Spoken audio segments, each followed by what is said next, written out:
안녕하십니까? 14과 한국인의 일생에 대해서 공부해 보겠습니다. 자, 오늘도 루이엔 선생님 나와 계십니다. 안녕하세요. 네, 안녕하세요. 반갑습니다.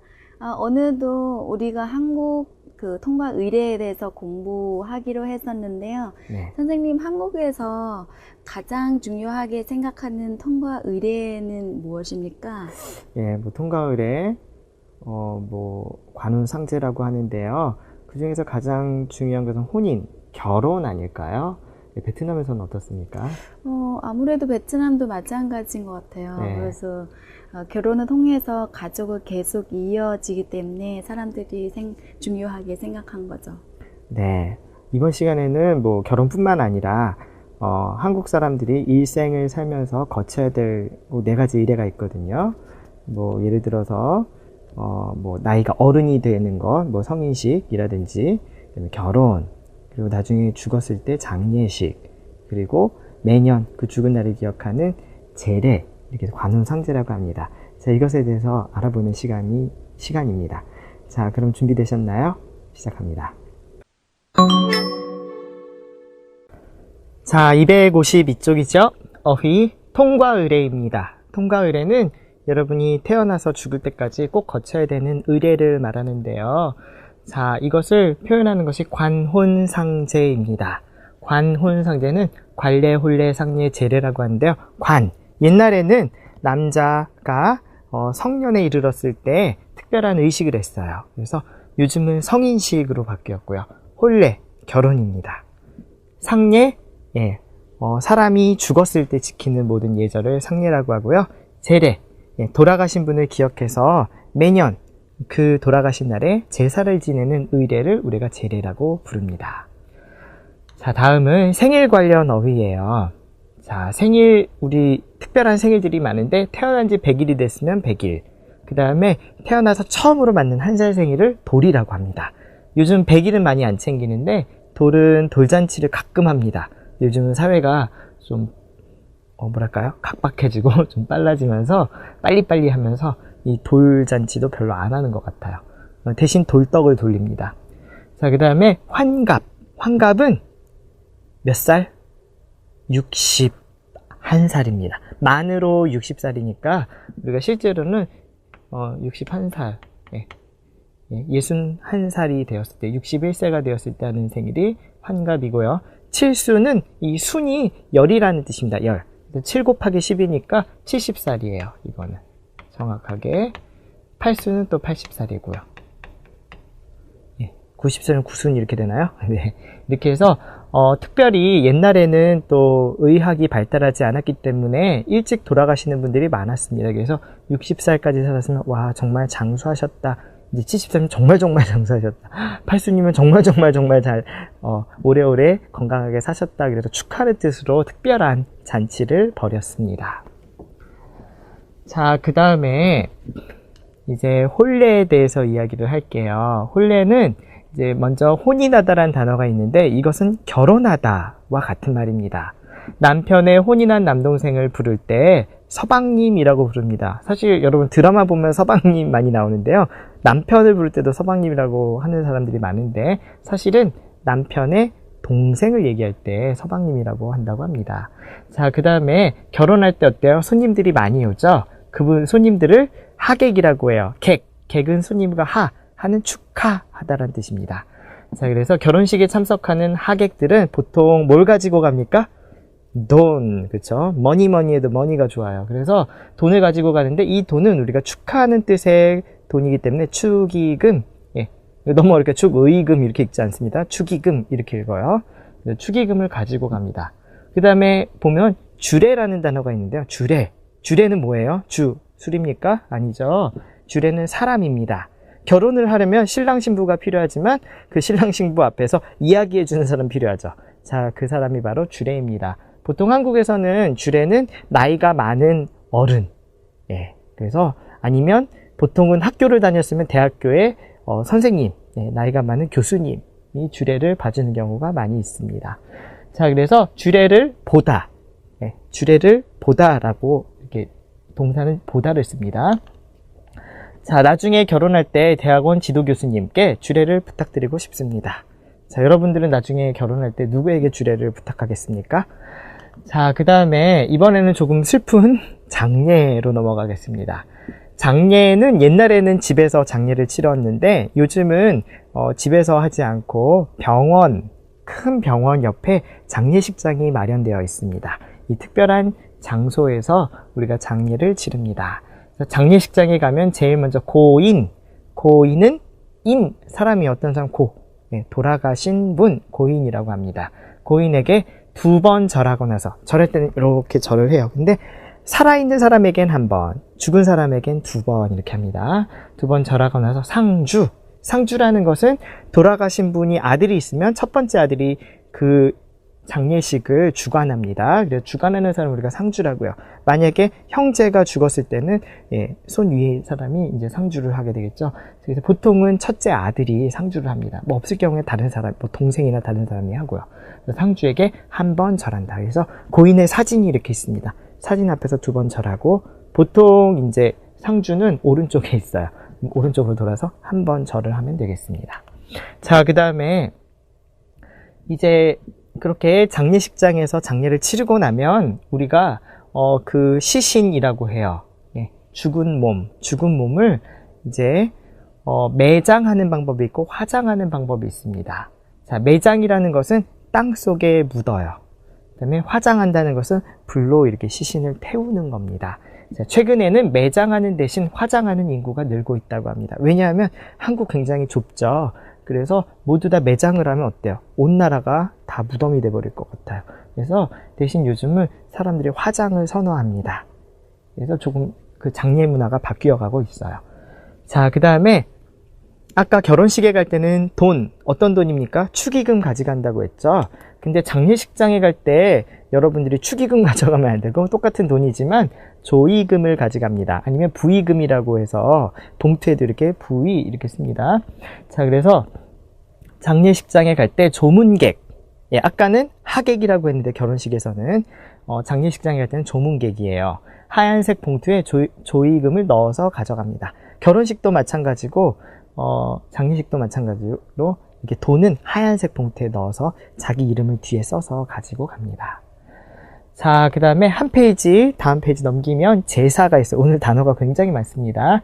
제사하고 차례 관련 어휘인데요.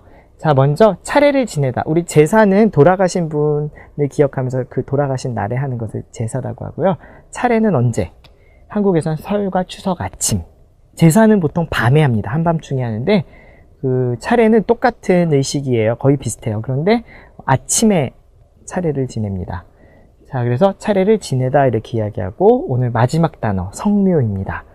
여기서 묘는 아까 나온 무덤, 묘지, 돌아가신 분 매장했을 때 그 돌아가신 분이 쉬고 계시는 그 장소, 거기가 바로 묘인데요. 그 묘에 찾아가서 인사하는 것 바로 성묘라고 합니다. 추석 전에 부모님과 함께 성묘를 갔습니다. 성묘 가면 거기에 음식을 또 마련을 해요. 간단하게 제사를 지내고 그다음에 인사를 하고 거기에서 이제 그 무덤이 좀 잡초가 많이 나서 풀도 좀 뽑아주고 깨끗하게 정리도 하고 이렇게 해서 돌봅니다. 그래서 바로 성묘라고 합니다. 자, 단어가 좀 많았는데요.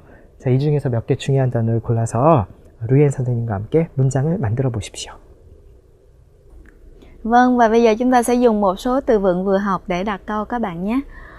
매장하다, 화장하다.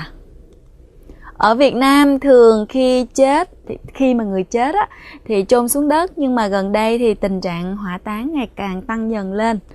베트남에서는 보통 사람이 죽으면 매장하는데 최근에 화장하는 일이 조금씩 늘고 있다. 하객 là khách. Để đón khách đến lễ cưới, chúng tôi đã chuẩn bị từ mấy tháng trước. 결혼식에 찾아올 하객을 맞이하기 위해서 몇 개월 전부터 준비했어요.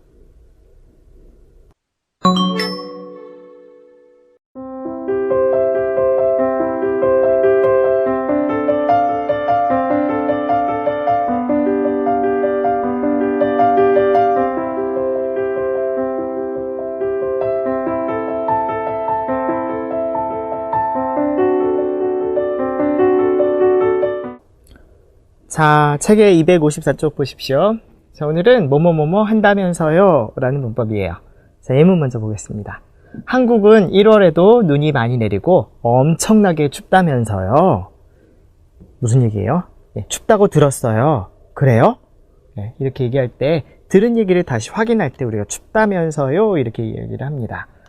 자, 그 다음에 다음 주 워크숍에 참석 못 하신다면서요. 네, 사실은 다음 주에 저희 아버님께서 환갑이시거든요. 61살 생일이시군요. 자, 그래서 워크숍에 참석 못 한다고 들었어요. 그래요? 이렇게 얘기할 때 우리가 다면서요 라는 말을 씁니다. 자, 그래서 들은 이야기를 다시 확인하는 다면서요를 배우고 있는데요. 자, 그럼 반말을 할 때는 어떻게 합니까? 예, 두 가지로 얘기할 수가 있는데요. 첫 번째는 엄청나게 춥다며, 다면서요를 좀 더 짧게 다며 이렇게도 할 수도 있고요. 워크숍에 참석 못한다면서 면서로도 쓸 수 있고며로도 쓸 수 있습니다. 자, 그래서 반말할 때는 이 두 개 다 뜻은 차이가 없어요. 그냥 자기가 좋아하는 스타일로 이야기를 하면 되겠습니다. 자, 그러면 우리가 들은 이야기를 다시 한번 확인할 때 사용하는 문법 전에 한번 배운 적이 있는데요. 기억나세요? 네? 자, 보면 우리가 다지오라는 게 있는데요. 네, 다지오. 네. 네. 라는 문법이 있어요. 다지오라는 문법이 있어요. 자, 이것하고도 바꾸어 쓸 수가 있습니다. 그래서 한국어 말하기 대회에서 대상을 받은 사람이 흐엉씨라면서요. 명사는 이렇게 이라면서를 쓰는데요. 흐엉씨라지요. 이렇게 쓸 수 있습니다. 그래서 오가에서 배운 것으로 바꿔서 써도 뜻이 비슷해요. 여기서도 루엔의 할아버님께서 한국 사람이라며 지금 다른 사람에 대해서 이야기할 때 이렇게 같습니다. 한국 사람이라지 이렇게도 돼요. 자, 그런데 여기서 다면서하고 다지오를 바꿔 쓸 수 없는 경우가 딱 한 가지가 있어요. 민수씨, 지금 민수씨에게 이야기하고 있어요. 이번 봄에 결혼한다면서요? 는 맞아요. 민수씨 누가? 민수씨가. 민수씨, 당신이 네가 이번 봄에 결혼한다면서 이렇게 다면서요는 그 이야기를 듣는 본인에게, 당사자에게 이야기할 때는 다면서를 사용할 수 있습니다. 하지만 민수씨 이번 봄에 결혼한다지요? 이거는 될 것 같은데 이상해요. 이렇게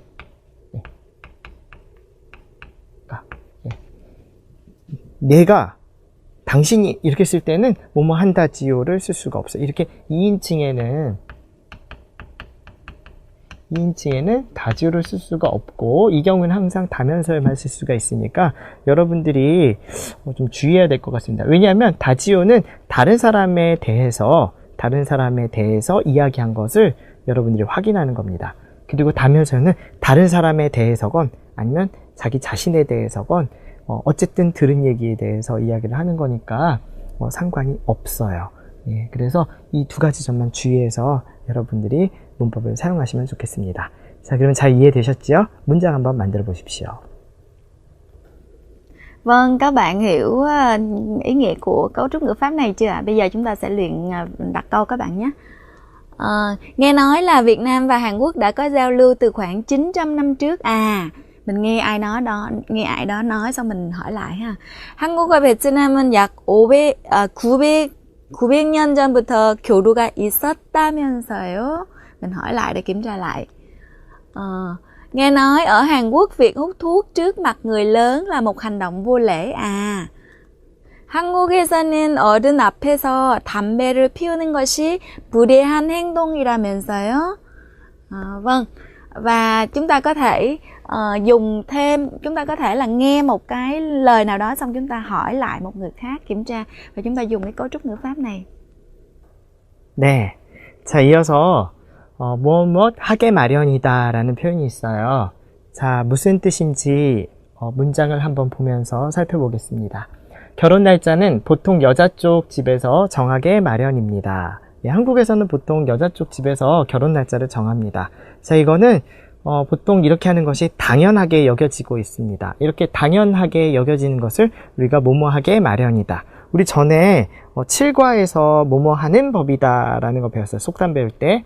그거하고 문법이 비슷합니다. 그래서 여자 쪽 집에서 정하는 법이다. 예, 근데 는 법이다 하면 꼭 해야 된다 이런 느낌이 있으니까 뭐 당연하지만 꼭 해야 된다 이런 느낌이 있어서 조금 뉘앙스 차이는 있습니다. 하지만 바꿔서 쓸 수가 있어요. 자, 그러면 아래 볼까요? 지난 1년 동안 준비해서 한국어 능력 시험 5급에 도전했는데 4급을 받아서 속상해요. 정말 속상하겠어요. 너무 속상해하지 마세요. 예, 흐린 날이 있으면 반드시 맑은 날도 있게 마련이에요. 자, 이것은 속담이에요. 속담일 때 우리가 전에 있는 법이다 이렇게 쓴다고 했죠. 예, 이때는 있게 마련이에요. 있는 법이에요. 이렇게 있는 법이에요.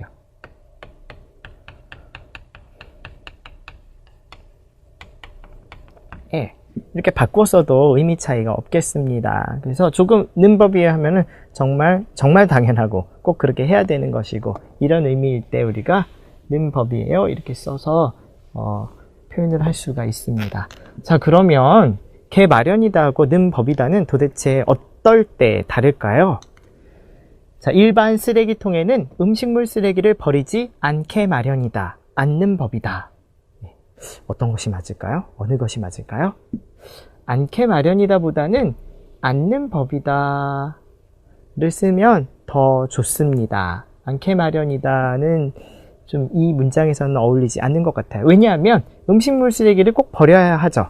예, 음식물 쓰레기 버려야 하는 게 아니라 버리지 않아야 하죠. 그래서 않아야 한다. 뭐뭐 해야 한다.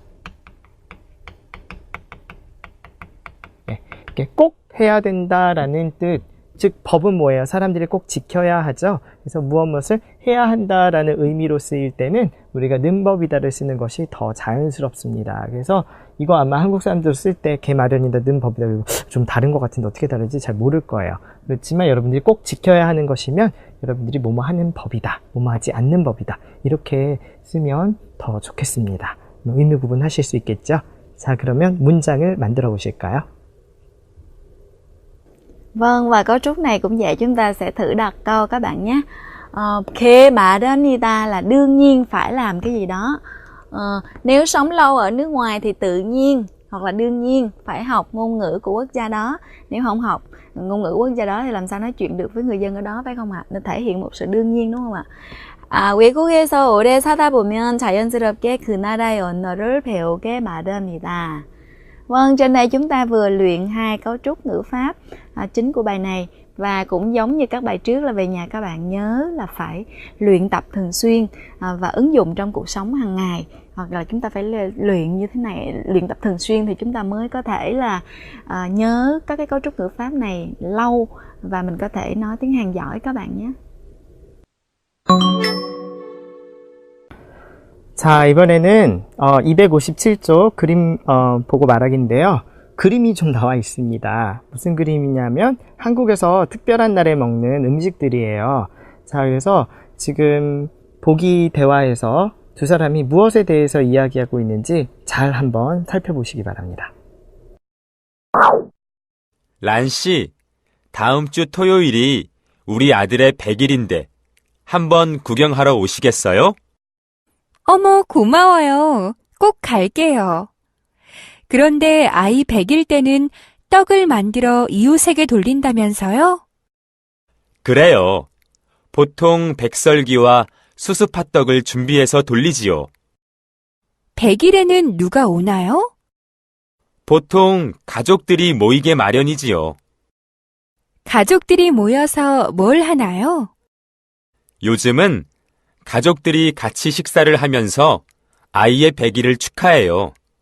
아마 민수 씨가 란 씨도 초대할 거예요. 특별한 경험이 되겠네요. 초대해줘서 고마워요. 자, 어떤 그림이었나요? 백설기와 수수팥떡. 예, 백설기는 백설, 예, 하얀 눈이란 뜻입니다. 한자로. 그래서 하얀 눈처럼 하얀 떡이에요. 맛있습니다. 네, 수수팥떡은 거기 위에다가 빨간 팥을 올린 그 떡이 바로 수수팥떡입니다. 팥은 우리가 그 나쁜 기운을 없애준다는 뜻이 있어서 그렇게 수수팥떡을 먹어왔어요. 자, 그러면 어떤 행사에 대해서 이야기를 했습니까? 아들의 100일이죠. 예. 그래서 태어난 지 100일이 된 날에 100일 잔치를 할 때가 있어요. 그래서 100일을 맞은 아기는 한복을 입고 가족들은 같이 식사하며 축하한다. 이웃들에게 떡을 돌린다. 그런데 100일은 보통 요즘 가족끼리 합니다. 그래서 이웃을 초대하지는 않아요, 보통. 그래서 두 사람이 어떤 얘기를 했나요? 자, 란씨, 다음 주 토요일이 우리 아들 100일인데 한번 구경하러 오시겠어요? 어머, 고마워요. 꼭 갈게요. 그런데 아이 100일 때는 떡을 만들어서 이웃에게 돌린다면서요. 아, 이런 얘기 들었네요. 예, 돌린다면서요. 이때는 그냥 다른 사람에 대한 얘기니까 돌린다지요 써도 괜찮을까요? 네, 괜찮아요. 그래서 100일 때는 떡을 돌려요. 우리는 우리나라 사람들은 뭐 좋은 날이 있을 때 항상 이웃에게 떡을 돌립니다. 예, 그래서 돌릴 때 어떻게 돌려요? 이렇게 막 떡을 돌리나? 아니요. 그렇게 하지 않고 나누어 줘요. 옆집에 찾아가서 여보세요. 아니요, 여보세요가 아니죠. 안녕하세요. 우리 아들 100일인데 떡 좀 드세요. 이렇게 하는 거, 이게 돌리는 겁니다. 그래요. 보통 백설기와 수수팥떡을 준비해서 돌리죠. 100일에는 누가 오나요? 예, 누가 올까요?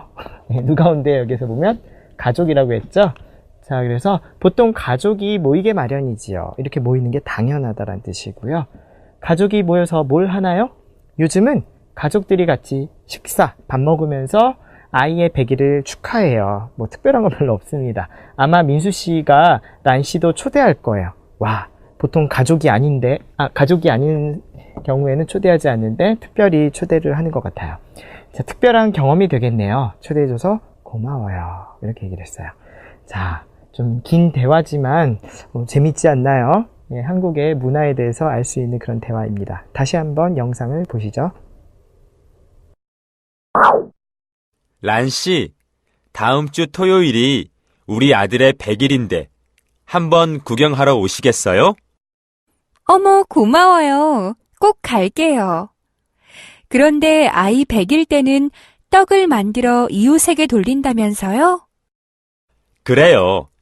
보통 백설기와 수수팥떡을 준비해서 돌리지요. 100일에는 누가 오나요? 보통 가족들이 모이게 마련이지요. 가족들이 모여서 뭘 하나요? 요즘은 가족들이 같이 식사를 하면서 아이의 100일을 축하해요. 아마 민수 씨가 란 씨도 초대할 거예요. 특별한 경험이 되겠네요. 초대해줘서 고마워요. 자, 이번엔 교과서의 세 번째 그림 한번 보실까요? 자, 참석자는 가족, 친척, 친지라고 했는데 뭡니까? 지금 결혼식에 대해서 이야기를 하고 있어요. 결혼하는 두 사람이 주례 사회에 따라서 결혼을 올린다. 이게 결혼 방법이죠. 결혼식이 끝나면 잔치를 벌인다. 파티를 한다. 자, 그래서 먹는 음식은 국수. 요즘에는 국수는 잘 안 먹어요. 그러면 결혼식 후에 뭘 먹습니까? 뷔페 음식을 먹어요. 그래서 아니면 뭐 갈비탕 이런 거 먹는 데도 있고, 그런데 옛날에는 국수를 먹었대요. 국수는 길잖아요. 그래서 오래오래 행복하게 잘 살라는 뜻으로 국수를 먹였대요. 그래서 요즘에는 너 언제 결혼할래? 대신 너 언제 국수 먹여줄래? 이렇게 이야기할 때 표현으로만 사용을 하는 것 같습니다. 자, 그러면 대화문 한번 만들어 볼 텐데요. 여러분이 먼저 A로 시작합니다. 제가 B로 대답할게요. 준비되셨나요? 시작!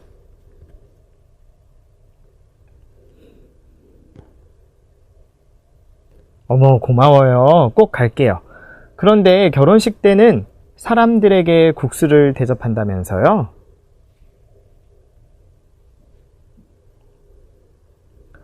결혼식에는 누가 오나요? 자, 우선 여기까지요. 대화가 좀 깁니다. 자, 란씨 다음 주 토요일이 무엇이라고 했죠? 예, 우리 동생 결혼식인데 구경하러 오시겠어요? 자, 그러니까 국수 대접한다면서요? 얘기했죠. 그래요. 예전에는 국수를 준비해서 대접했어요. 라고 하죠. 자, 그 다음에 이어서 보통 뭐뭐 하기 마련이죠.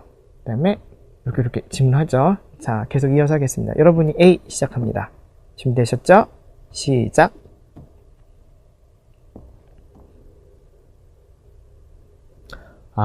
결혼식은 어떻게 올리나요?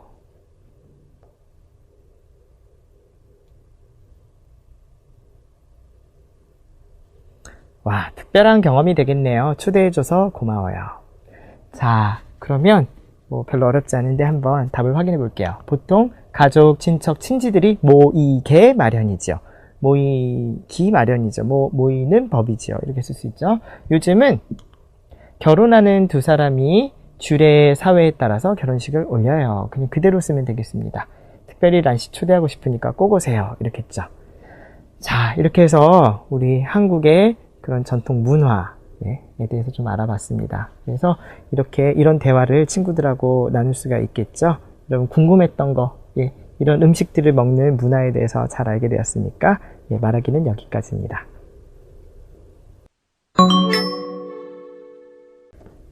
Vâng, tiếp theo thì chúng ta sẽ sang bài đọc hiểu các bạn nhé. Xin mời các bạn xem bài số 2 trang 261. Bài viết về một cái tiệc mừng thọ 60 tuổi. 예로부터 한국에서는 만으로 60세가 되면 큰 잔치를 열었다. 예로부터 예 có nghĩa là 옛날 ngày xưa. 예부터 từ hồi xưa, từ ngàn xa xưa. 한국에서는 만으로 là thường là giống như mình nói tuổi Tây á, có nghĩa là cái tuổi mà đúng tuổi chứ không phải là sinh ra mới vừa lọt lòng mẹ là 1 tuổi, mà là phải hết đúng 1 năm thì mới là 1 tuổi á. 만으로 60세가 되면 큰 잔치를 열었다. Các bạn nhớ là mở tiệc, giống như tiếng Việt mình cũng nói là mở tiệc. 큰 잔치를 열었다, mở một cái tiệc rất là lớn. 오래 살지 못하던 시절에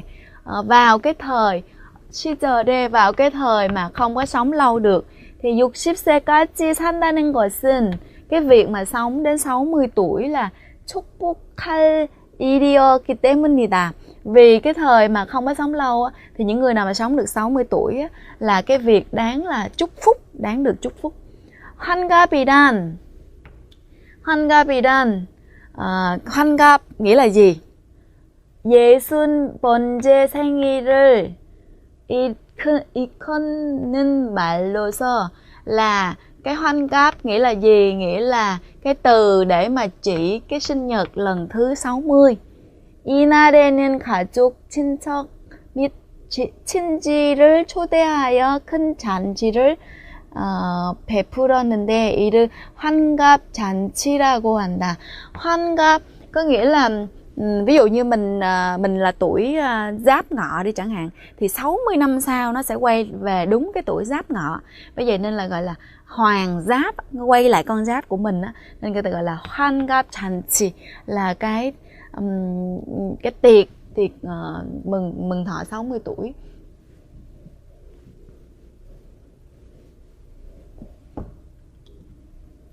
환갑이 되면 đến cái ngày mừng thọ 60 tuổi á, thì 자식들은 부모님께 좋은 옷을 입혀드리고 đến mà ngày mừng thọ 60 tuổi thì con cái sẽ mặc quần áo đẹp, quần áo tốt, vải tốt, đẹp cho bố mẹ.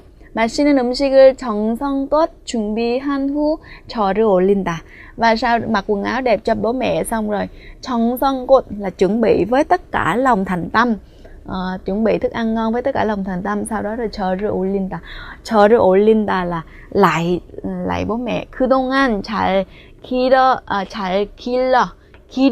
기르다 là nuôi.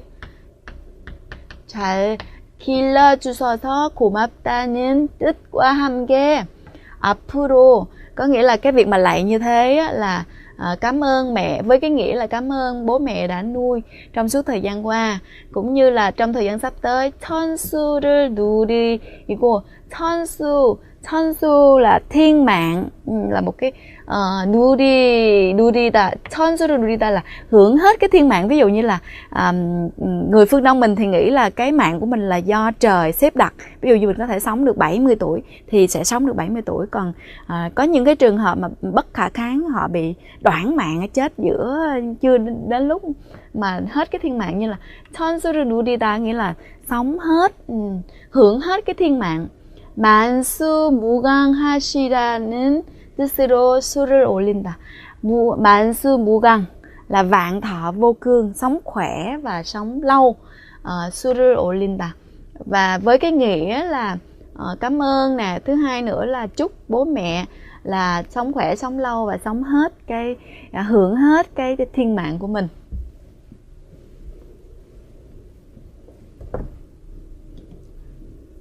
최근 한국에서는 những năm gần đây thì ở Hàn Quốc 환갑에 부모님을 위해 잔치를 마련해드리는 대신 những năm gần đây thì thay vào cái việc vào cái ngày lễ, vào cái ngày mà thọ 60 á, thì thay vì là chuẩn bị tiệc cho bố mẹ đó thì 여행을 보내드리는 경우가 늘었다. Thì người ta sẽ mua vé tour cho bố mẹ đi du lịch. 생활 수준의 향상 là sự tăng dần, cuộc sống được tốt lên á. 의학 기술의 발달로 và cái sự cùng với sự phát triển của cái công nghệ về y học. 예전과는 달리, do nên nó là khác với trước đây. 60세까지 산다는 것이, cái việc mà sống đến 60 tuổi á, 이제는 그다지 어려운 일이 아니기 때문에, 그다지 뭐뭐 아니다 là không cái gì đó lắm. Ví dụ như là 그다지 어려운 일이 아니다 là cái việc không khó lắm. Hoặc là khi mà chúng ta dùng 그다지 với lại sau đó là một cái thể phủ định thì mình không gì lắm. 이를 기념하는 의미가 약해진 탓이다. Vì do là cái công nghệ, cái đời sống nó cũng được nâng cao, cũng như là cái về y học nó cũng, công nghệ về y học nó cũng phát triển, nên là cái việc sống đến 60 tuổi á, thì không có khó lắm. Do vậy nên là để kỷ niệm cái ngày này, cái ý nghĩa mà kỷ niệm cái ngày này nó càng bị giảm đi.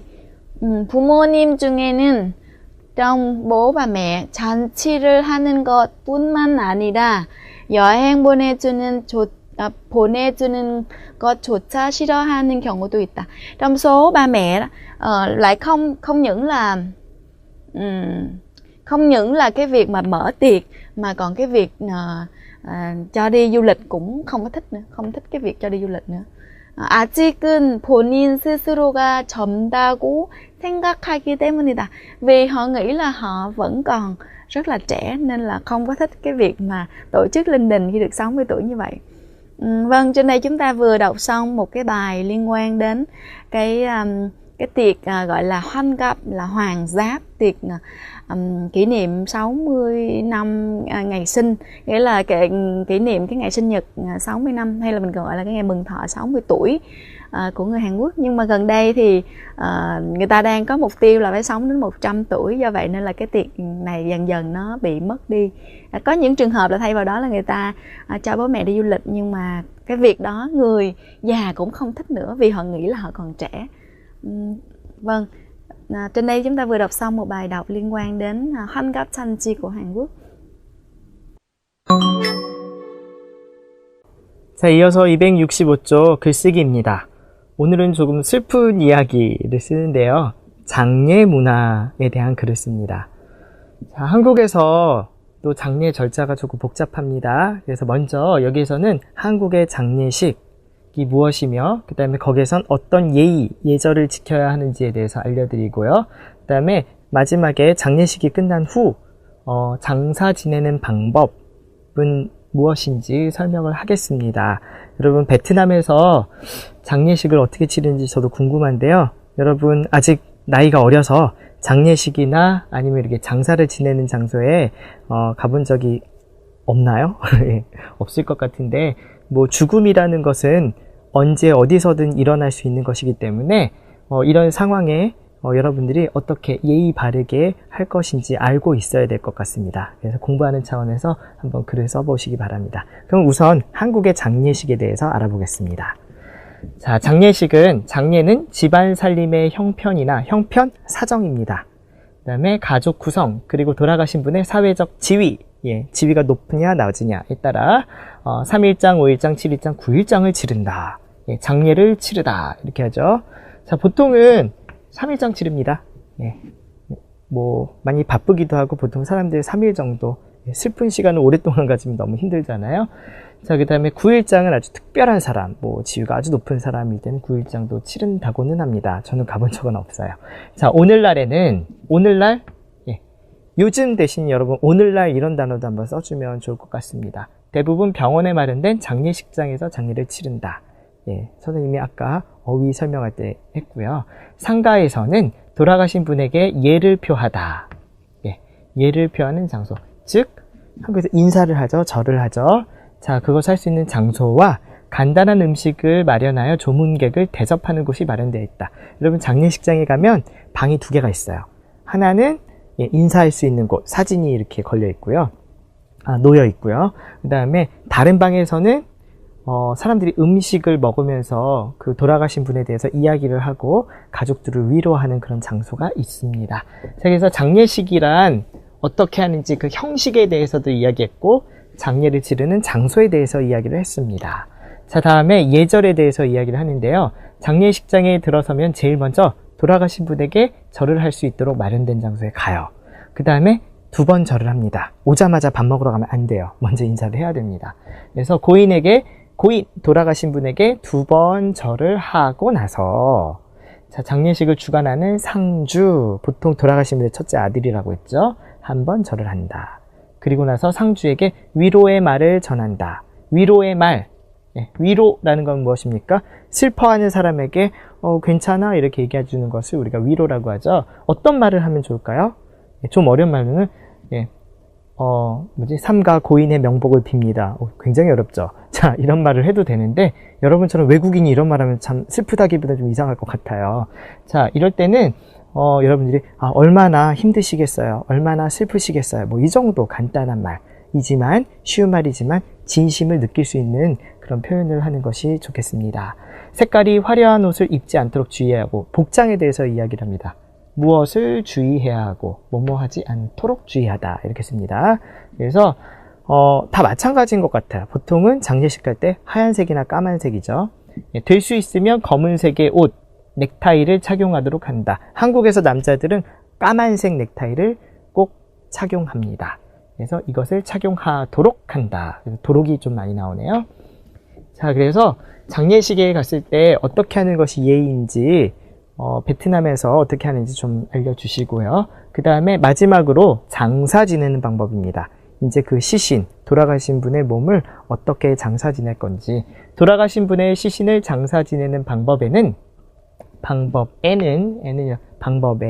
이렇게 주어져 매장, 화장, 그리고 자연장이 있다. 인데요. 자연장이라는 것은 매장, 화장을 우리 배웠습니다. 자연장은 화장한 후에 그 뼈가루를 잔디 밑에 뿌리거나 묻는 것을 우리가 자연장이라고 합니다. 요즘에 이런 것도 사람들이 많이 관심을 가지고 있습니다. 현대사회에는 과거에 비해 무엇에 비해 보다 이런 뜻이죠. 과거보다 전통적인 매장보다는 화장을 선호하는 사람이 늘어났고 최근에 그렇죠? 환경 친화적인 자연장이 소개되어 주목을 받고 있다. 그래서 주목을 받고 있다. 사람들이 많이 관심을 가지고 있다. 자, 그래서 최근에 어떠한 추세로 가는지에 대해서 여러분들이 설명을 하면서 딱 끝내면 되겠습니다. 그래서 여러분 우선은 여러분 잘 모르니까 조사를 해봐야 되겠죠. 아니면 알더라도 내가 알고 있는 그 장례에 대한 정보가 확실한 것인지 다시 한번 확인해 보시기 바랍니다. 그리고 장례 문화에 대해서 소개하는 글을 한번 써보시기 바랍니다. 자, 이렇게 해서 이번 시간에 한국인의 일생, 즉 통과 의례에 대해서 알아보았습니다. 선생님 혹시 베트남에서도 제사나 차례를 지냅니까? 네. 특히 나이가 많으신 분들은 한 50대 이상이신 분들은 생일보다는 제사날을 더 중요하게 생각하거든요. 아, 그래요? 몰랐습니다. 제사가 있는지 몰랐는데요. 그러면 제사는 어떻게 지냅니까? 한국에서 뭐 음식도 차려놓고 인사를 하는데요. 베트남도 마찬가지인데요. 그래서 한국처럼 그런 정한 제사 음식이 없고요.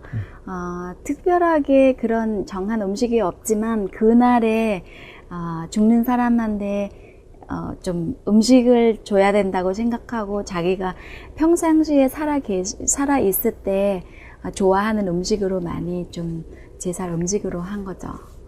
이렇게 제사를 중요한 문화까지 비슷하네요. 참 베트남하고 한국하고 비슷한 점이 많은 것 같습니다.